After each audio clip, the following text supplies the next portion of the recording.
Bismillahirrahmanirrahim. Assalamualaikum warahmatullahi wabarakatuh. Perkenalkan, nama saya Rizwan Mauludin dari kelas C6 Manajemen dengan nomor pokok mahasiswa 101201444. Pada kesempatan kali ini saya akan menjelaskan sedikitnya tentang Ma'rifatul Quran atau mengenal Al-Quran. Untuk yang pertama adalah Kalamullah. Kalamullah adalah dalam ilmu nahwu suatu yang di dalamnya berkumpul 4 perkara, yakni lafaz atau ucapan, murakkab atau tersusun, mufid atau memberi faidah, dan bilwadil dengan sebuah tujuan. Dalam kitab Jurmiyah juga dikatakan kalam adalah lafaz yang tersusun yang memberi faidah dengan menggunakan bahasa Arab. Kalamullah adalah dua unsur kata dari lafaz kalam dan Allah. Firman Allah dalam bentuk wahyu yang disampaikan kepada para nabi dan rasul melalui malaikat Jibril. Nah, apakah kalamullah dengan Al-Quran itu sama? Yang pertama kita jelaskan dulu tentang sejarah Al-Quran. Sejarah turunnya Al-Quran atau nuzulul Quran. Nuzulul adalah kata kerja yang nazala, yang berarti turun. Turunnya Al-Quran lebih sering digunakan istilah nuzulul Quran. Bahkan terdapat peringatan nuzulul Quran sebagai bentuk penghormatan dan pengagungan terhadap Al-Quran itu sendiri. Namun, masyarakat hanya sebatas mengetahui bahwa Al-Quran diturunkan pada bulan Ramadan saja. Namun sebenarnya ada beberapa tahapan Al-Quran itu turun kepada Nabi Muhammad SAW. Sehingga dapat kita baca itu sampai sekarang. Nah, menurut Al-Zarqani dalam Manahil Al-Irfan berpendapat bahwa proses turunnya Al-Quran terdiri atas 3 tahapan. Untuk yang pertama, Al-Quran turun secara sekaligus dari Allah ke Laul Mahfuz, yaitu suatu tempat yang merupakan catatan tentang segala ketentuan dan kepastian Allah. Disebutkan dalam Quran Surat Al-Buruj ayat 21-22 yang berbunyi, Balil ladzina kafaru fi takdzib fi lauhim mahfud, yang artinya bahkan yang didustakan ialah Al-Quran yang mulia yang tersimpan dalam Laul Mahfuz. Kemudian yang kedua, Al-Quran diturunkan dari Laul Mahfuz ke Bait Al-Izzah atau tempat yang berada di langit dunia. Sebagaimana Allah berfirman dalam Quran Surat Al-Qadar di ayat pertama, Inna anzalnahu fi lailatul qadr. Sesungguhnya kami telah menurunkannya Al-Quran pada malam kemuliaan. Kemudian yang ketiga, Al-Quran diturunkan dari Bait Al-Izzah ke dalam hati Nabi dengan jalan berangsur-angsur sesuai dengan kebutuhan. Hal ini disyariatkan dalam Quran Surat Asy-Syura ayat 193 sampai 195 yang berbunyi, A'udzu billahi minasyaitonir rajim. Nazala bihi ruhul amin ala qalbika litakuna minal munzirin bilisanin arabiyyin mubin, yang artinya dia dibawa turun oleh Ar-Ruh Al-Amin atau Jibril ke dalam hatimu Nabi Muhammad agar kamu menjadi salah seorang di antara orang yang memberi peringatan dengan bahasa Arab yang jelas. Nah, kemudian dalam riwayat lain dikatakan Al-Quran diturunkan Allah Subhanahu wa taala kepada Nabi Muhammad melalui malaikat Jibril. Al-Quran diturunkan secara berangsur-angsur. Waktu turun Al-Quran selama kurang lebih 23 tahun. Atau lebih tepatnya 22 tahun, 2 bulan, 22 hari yang terdiri dari 30 juz, 114 surah, dan 6.236 ayat, kemudian 74.437 kalimat, dan 325.345 huruf.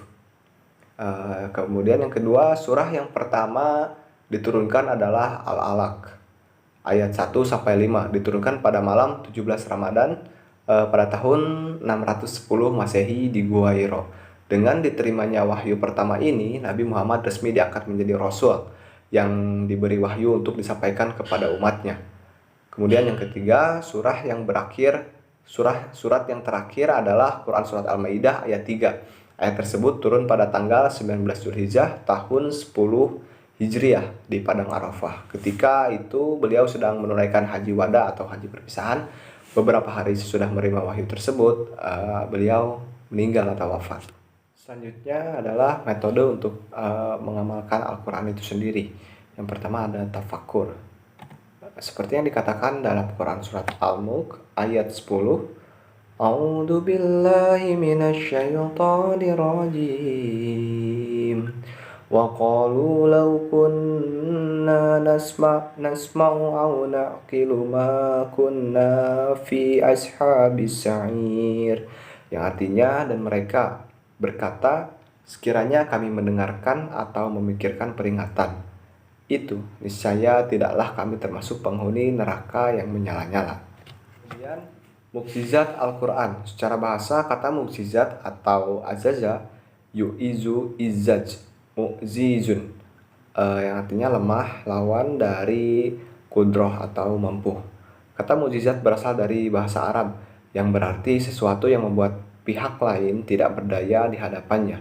Sedangkan dalam istilah agama, mukjizat adalah hal luar biasa yang Allah berikan kepada seorang nabi atau rasul untuk membuktikan kebenaran pengakuan kenabian atau kerasulannya, dan biasanya bersifat menantang umatnya yang tidak beriman kepadanya. Al-Quran sesuatu yang luar biasa yang tidak dapat disaingi atau ditandingi oleh karya apapun. Selanjutnya adalah alasan Al-Quran diturunkan secara berangsur-angsur kepada Nabi Muhammad. Yang pertama, untuk menguatkan, meneguhkan atau memanfaatkan hati Nabi ketika menyampaikan dakwah. Nabi kerap kali berhadapan dengan para penentang, maka turunnya wahyu yang berangsur-angsur itu merupakan dorongan untuk gigih untuk melakukan dakwah. Hal ini diisyaratkan oleh Allah, berkatalah orang-orang yang kafir, mengapa Al-Quran itu tidak diturunkan kepadanya sekali turun saja? Demikian supaya kami perkuat hatimu dengannya dan kami membacakan secara tartil, teratur atau benar. Kemudian yang kedua, menenangkan hati Nabi. Ketika turun wahyu, dalam salah satu firman Allah disebutkan bahwa keagungan dan kehebatan Al-Quran dapat membuat gunung bersujud karena takut atas firman Allah Subhanahu wa Ta'ala. Kemudian yang ketiga, menentang dan melemahkan para penentang Al-Quran. Nabi Muhammad SAW kerap kali berhadapan dengan pertanyaan-pertanyaan sulit tentang hal-hal batil yang tak masuk akal, seperti hari kiamat, yang dilontarkan orang-orang musyrik dengan tujuan melemahkan Nabi Muhammad SAW. Maka turunnya wahyu yang berangsur-angsur itu tidak saja menjawab pertanyaan itu, namun bisa juga menantang mereka untuk membuat sesuatu yang serupa dengan Al-Quran. Kemudian ketika mereka tidak mampu memenuhi tantangan itu, maka hal itu sekaligus merupakan salah satu mukjizat dari Al-Quran itu sendiri. Nah, kemudian yang keempat adalah memudahkan untuk dipahami dan dihafal. Nabi Muhammad SAW sangat merindukan turunnya wahyu karena rindunya suatu ketika mengikuti bacaan wahyu yang disampaikan malaikat Jibril sebelum wahyu itu selesai dibacakannya. Berdasarkan kondisi itulah Allah Subhanahu wa Ta'ala berfirman, maka Maha tinggi Allah Raja yang sebenar-benarnya, dan janganlah kamu tergesa-gesa membaca Al-Quran sebelum disempurnakan dengan mewahyukannya kepadamu, dan katakanlah, ya Tuhanku, tambahkanlah kepadaku ilmu pengetahuan. Kemudian yang kelima, membuktikan dengan pasti bahwa Al-Quran turun dari Allah yang maha bijaksana. Walaupun Al-Quran turun secara berangsur-angsur dalam tempo 22 tahun, 2 bulan, 22 hari, tetapi secara keseluruhan terdapat keserasian di antara suatu bagian Al-Quran dengan bagian lainnya. Hal ini tentunya hanya dapat dilakukan Allah yang maha bijaksana. Nah, yang selanjutnya adalah membaca Al-Quran adalah nilai ibadah. Seorang yang rutin membaca Al-Quran akan mendapatkan pahala yang berlipat ganda. Seperti yang dikatakan dalam hadis Bukhari dan Muslim dari Aisyah radhiyallahu anhu sallallahu alaihi wasallam, yang mahir membaca Al-Quran bersama malaikat yang terhormat dan yang membaca Al-Quran sedangkan ia yang terbata-bata serta mengalami kesulitan, maka baginya 2 pahala. Kemudian dalam hadis lain, dalam hadis riwayat Bukhari, selain itu Rasulullah SAW bersabda, Barang siapa yang membaca satu huruf dan Al-Quran, maka ia akan mendapatkan satu kebaikan, dan dari satu kebaikan itu berlipat menjadi 10 kebaikan.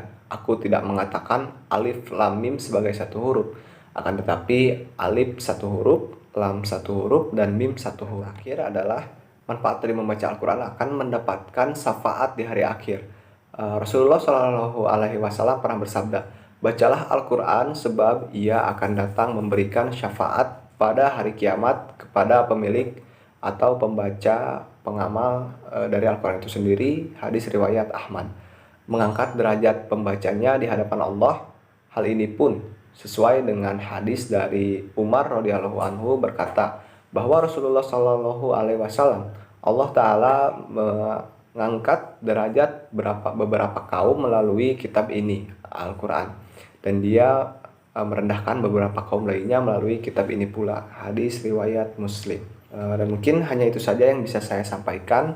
Semoga penjelasan tentang mengenai Al-Quran ini mampu dipahami oleh semua pihak yang menonton video saya.